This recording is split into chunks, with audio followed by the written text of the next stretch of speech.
সমাজে এত পাগলের পরিস্থিতি ছিল না, কেন তখন হয়তো শিক্ষাটা কম ছিল। সেই শিক্ষাটা যখন কম ছিল তাতে অর্থনীতিও কমজোর ছিল, আর বহু কিছু হয়তো আজকের তারিখে আমরা পেয়ে গেছি। তাই আমরা যেরকম মেডিসিনগুলো বহু কিছু পেয়ে গেছি। আগে এক ঘট দাওয়াই, যেটা 4টি দাগের মাঝে একটি ওষুধ দিলেন, তাতেই আপনার রোগ নিষ্পত্তি হতো। সেটা সময় ডাক্তারদের একটা আবেগ ছিল। আজকে দেখবেন আমাদের রাজ্য কেন, ভারতবর্ষে বহু রাজ্যে, আর সব থেকে বেশি দুর্ভাগ্য আমাদের বাংলায়, যেখানে পাগলের সংখ্যা অধিক। কেন আজকে দেখবেন সেজে গুজে পথে কিছু পাগল দেখা যায়, তারা তারা রোগ ব্যাধির মাঝে এসে যায়। আর সমাজে এখন শিক্ষাসেবী সমাজ কিছু চিৎকার করে ফেলে, সেটাই হচ্ছে একটা পাগলের অংশের খেলা। কেন এখন বর্তমান সময়ে আমরা যাদের জন্য চিৎকার করছি আর মনোবৃত্তি নিয়েছি, সে এবার মাঝে পাগল হয়ে লড়াই করব। তাই আমরা ধর্ম তো হৃদয় নিই না, তাই পাগলের সংখ্যা নিয়ে করে আমরা রাজনীতি নিই। সেখানে আমাদের ভাবি আমরা কোনো উচ্চ জায়গা পাবো, আর কিছু উচ্চ জায়গা পেলে আমার জীবনযাত্রার সাহারা হবে। একটা সময় কিছু নারী খঞ্জনি বাজাতেন, এখন খঞ্জনি বাজানোর পাঠটা তাদের আর হয়ে ওঠে না। কেন কোনো নাম জায়গায় নাম হলে তারা একটি গুরু দীক্ষা নিলে তারা মনে মনে একটি জপ করতেন, আর জপের পরে একটু খঞ্জনি বাজিয়ে নিতেন। আজকে দেখবেন খঞ্জনিটা বাজে রাজনীতির মাঝে। কেন এখন ডিজে বাজানোর সেবা, আর ডিজেটা যদি বেশি করে বাজে তাহলে আমরা বেশি করে নেচে কুদে নেব, আর ধর্মের মাঝে আমরা এসে যাব। কেন পরিবার, এখনকার পরিবার, তারা মাথার মধ্যে প্লাস্টিক তো আবির্ভাব করেছে, আর স্বামীকে বলেছে দেখো তুমি সেজে গুজে নাও। বললো কেন? বললো সেজে গুজে নাও, আমিও সেজে গুজে নিই। তো সেজে গুজে আমি যখন নিচ্ছি, তো আমি এই প্লাস্টিকটি পরে নিচ্ছি, আর আমার মাথার তো সিঁদুর রাখছি না, তুমি ওটা পড়ে নাও। দেখবেন বহু জায়গার মানুষ, সে বাংলার মধ্যে দেখবেন এটা সব থেকে বড় অংশের খেলা। সিঁদুর অংশ হয়তো নারী দেবী দুর্গার আবির্ভাবে খেলে, আর যখন দেবী দুর্গার আবির্ভাবে যায় তারপরে নারী মন থেকে মুছে যায় যে এবার প্লাস্টিকের খেলাটা আমার মাথার মধ্যে হয়ে থাকুক। কেন যখন স্বামীর ঘরে এসেছি তাহলে বস্ত্র তো ছেড়ে দিয়েছি, যে বস্ত্রটা একটা বিবাহযোগ্য ছিল, আর এখন একটা ইঞ্জার বস্ত্র পরে নিয়েছি, হাতে গালি রেখেছি একটি শাখা, আর প্রয়োজন হলে ওটাকেও খুলে ফেলবো। আর প্রয়োজন যখন হবে আমি কোনো ধর্মস্থানে যাব, তাই এই বস্ত্রটা ধারণ করে নেব। এই হচ্ছে সমাজের পরিস্থিতি। যখন তার নারীর প্রয়োজন হবে তিনি কিন্তু সেই কাপড়টি পরে নেবে, তারপর তিনি চুড়িদার পরে নেবে। কেন এখনকার বর্তমান দিনে তারা যে শ্বশুর বাড়ি যাক না কেন, সেই মাতা পিতার তারা তাদের সম্মান দেয় না। আগে গুরু সম্মান হতো আর মাতৃ সম্মান হতো, এখন একটা অহংকারে বলি যে আমি যখন ঘরে প্রবেশ করেছি তাহলে এই সম্পত্তি আমার, আর এই ঘরে যখন তোমার সন্তান নিয়ে এসেছে তাহলে আমার অংশের ভাগ কিন্তু রেখেছে, তাই ওটি আমার নামকরণ করে দাও।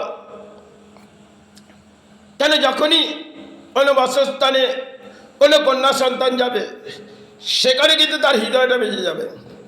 যখনই তার কলিযুগের আমাদের চাহাত, সেই চাহাতটা আমরা পুরো করার চেষ্টা করব। যখনই এক বালিশে মাথা পড়ল তখনই এক হৃদয় জড়িয়ে গেল, আর নারী আর পুরুষের একটা লড়াই। আজকের তারিখে নারীও কর্ম করছে, পুরুষও কর্ম করছে, সবই কিছু একটা সময়ের খেলা। তাই একটা সময় যে ঘরের গার্জেন ছিল তারা কিছু শিক্ষা দিয়েছিলেন, আজকে সেই শিক্ষাটা সমাজ সরিয়ে দিয়েছে। হ্যাঁ, অত্যন্ত শিক্ষিত সমাজ, তাই এখন আমরা ছুটি কথা কিছু ডাক্তারের কাছে, কেন আমাদের নার্ভের প্রবলেম এসে যায়। আর একটা সময় আমরা যখন পুজো পাঠের মধ্যে ধ্যান নিতাম, তখন এই রোগের ভিত্তি ছিল না, কেন আমাদের মনের মধ্যে একটা অসৎ বলি সর্বসময় থাকে। তাই আমরা একটি রোগের মাঝে ব্যাধি নিয়ে আমরা এখানে ওখানে ছুটে থাকি। কখনো দেখবেন পায়ের প্রবলেম, কখনো হাঁটুর ব্যথা, কখনো মাথার, আর 4টি রোগের বাসা আমরা করে রেখেছি।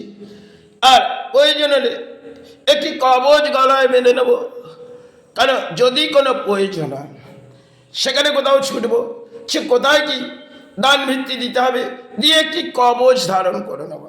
আর সমাজে কিছু তান্ত্র আছে, তারাও বসে পড়েছে যে এই সমাজ থেকে কিছু অর্থ সঞ্চয় করতে হবে। তাই একটা সময় তান্ত্রের যারা কাজ করেছেন তারা তো ডিগ্রি নেয়, এখন বড় বড় সমাজে অ্যাস্ট্রোলজার বসে গেছে, তাদেরও অর্থ চাই, তারাও একটি করণীয় কাজ করছে, যেটা হচ্ছে সমাজ থেকে একটা নাম ছড়াবো, আর নাম ছড়িয়ে যেমন একটি পাথর ধারণ করাবো, প্রয়োজন হলে একটি কবচ, সেই ধরনের কবচ করে তাকে একটি নির্ধারিত ধরে দেবো, আর হাতে কিছু অর্থ সাহারা হিসেবে। তখনকার দিনে জ্যোতিষকে বলা হতো, যে জ্যোতিষের কাছে আমি কিছু শিক্ষা অর্জন করেছিলাম, যে জ্যোতিষ পরসুখ দেখে, তার জীবনের সুখ হয় না, এটা কিন্তু সত্য। আজকের তারিখে জ্যোতিষগুলো দেখবেন তারা ইন্টারনেটের মাঝে বহু কিছু লড়াই করে। একটা সময় এ সমস্ত কিছু ছিল না, আর না ছিল হাতের মধ্যে ফোন, কিন্তু তখন বলিটা আমাদের সতেজ ছিল, এখন কলিটা আমাদের অসৎ বলি। আর এই অসৎ বলিটা যতটা সময় এসেছে ততটা আমরা ধর্ম হারিয়ে ফেলেছি আর অধর্ম জাগিয়ে নিই। তাই কলির অংশে যখন আমরা অধর্ম জাগিয়ে নিয়েছি, তাহলে ধর্ম আমাদের কাছে সরে গেছে, আর কিছু কিচকার হয়তো আমাদের ধর্মের মাঝে এসে। যাই হোক, এই সমাজে উৎপাত, সেখানে রাজনীতির বলিতে হবে, ধর্মের বলিতে হয় না। কেন ধর্মটা একটা সময় যারা সাধনার জগৎ থেকে বুঝিয়েছিল, আর সমাজে কিছু মানুষ বুঝেছিল, আজকে সে সমস্ত ইতিহাস আমাদের কাছে সরে গেছে, চলে নতুন কিছু চলে এসছে রাজনীতির বাণী, আর সেই বাণী আমরা আবির্ভাব করে নেব। তাতে কিছু প্রয়োজন হলে পথে গিয়ে এক পাগলের মতো রোল করব, যে ধরনের রোল করি, সে যে রাজনীতির মাঝে একটা রোল ফুটিয়ে নেব, আর সেই রোলটা সমাজকে দেখাবো। দেখো, আমি যে সমাজ জাগাতে বসেছি, রাজনীতি যখন জাগাতে বসেছি, তাহলে এই রাজনীতি থেকে আমার সমাজ জেগে যাবে।